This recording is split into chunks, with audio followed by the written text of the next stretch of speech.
Consulting on Aaron Sorkin's film, which has not been titled. It's in process. I am consulting, and you know what? As far as I know, there's no script written. In other words, they will take the input from the first-hand sources and create a script from it, rather than a first-hand source coming in. Can you modify our script a little here and there? That wouldn't have worked. It was. So how is that project going? So you know what? You know what? I saw a trailer about the Ashton Kutcher film, and it was so wrong and backwards of Steve directing something towards me when it was really the opposite in real life. And you know what? And I commented about that. And headline said that I said the movie was crappy. I never said that once, because I don't say it till I see it.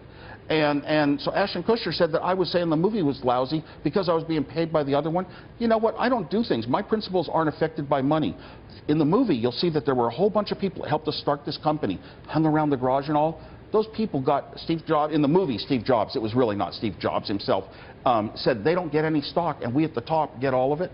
So you know what I did? I took my stock and I gave them huge blocks. I'm not going to tell you the number. Right, you gave people your own stock. We know that story really well. What words do you have for Ashton Kutcher?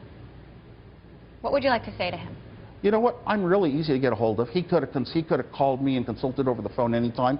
I got from Daniel Kotke, who's a star in the film and a consultant, I got the email address of his management company to email him to tell him I had not said that the movie was lousy because I hadn't seen it, you know. And I never got an email back. So what was Steve Jobs really like? How visionary was Steve Jobs? He always took the role of, you have to somehow think higher level thoughts and put this air mystique on, which is vision. And it's got to be, and is your vision accurate? He was not that good at executing, in other words, coming up with a vision that was makeable into profits today. A product that people wanted enough that a company could make a profit on it. He wasn't until he returned. Then he was more stable and exercised and into the operations of a company. Then was he a visionary? He understood it. Well, he was a visionary before. No, he was a visionary with the Macintosh and seeing this was the future. You know what? There were a whole bunch of us that were the visionaries. Jeff Raskin, who took us there, and Bill Atkinson, and we all saw it and said, oh my, once you have this, you'll never go back. How can we make it at a price it can sell? The Lisa cost $20,000 of today's dollars, $10,000 then. It's shown in the movie. That's too much for a personal computer. If you wait a few years, the prices come down, and now it's affordable. And we kind of gave Microsoft the idea to do it once it was affordable. Steve, do you think Steve Jobs gets too much credit? Oh, no, I never try to think that. No, no. Well, sometimes in some areas he gets credit for what other people deserve. But you know what? No, he actually seems to be, I don't know, maybe he was trying to orchestrate everything seems to come from him when it came from large groups of people. He acknowledges everyone, really. He was always very friendly and nice to me. So I'd say no. I think he's the greatest technology leader of our lives. I think he did a lot to improve my life and your life, and deserves that credit. Yet you say Ashton Kutcher got a lot of things wrong. That's for the early stage. That's when Steve Jobs came back to Apple. From that point on, yes, he knew how to execute, how to run a company, and how to make products that people wanted and that were good. And it was still some time before he had that big success with the iPod, and it was going open.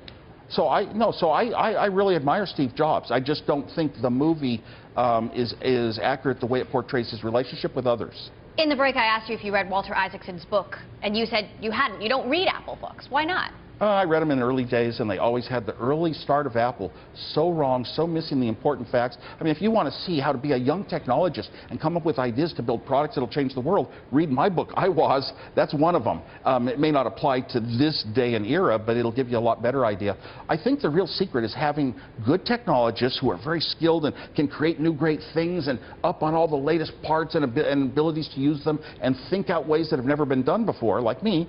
And to have somebody like Steve Jobs who wants to have a business and wants to drive a business and make the phone calls and do the paperwork and get other people interested and bring them on board and speak to the public. So that was a really good combination. So you are consulting on Aaron Sorkin. The Apple II is half Steve Jobs. I mean, he was heavily involved in driving it to the public and giving it a reason for being and marketing and a lot of that stuff. Right. I want to talk about Aaron Sorkin's movie because you are involved in that movie so far. How is that going? What can you tell us about the project and what sort of input you've given them and what have they asked you? Yeah, I can't remember, but I talk openly. When they ask questions, I give them fill in as far as they want to go, and I'll meet as many times as they want. And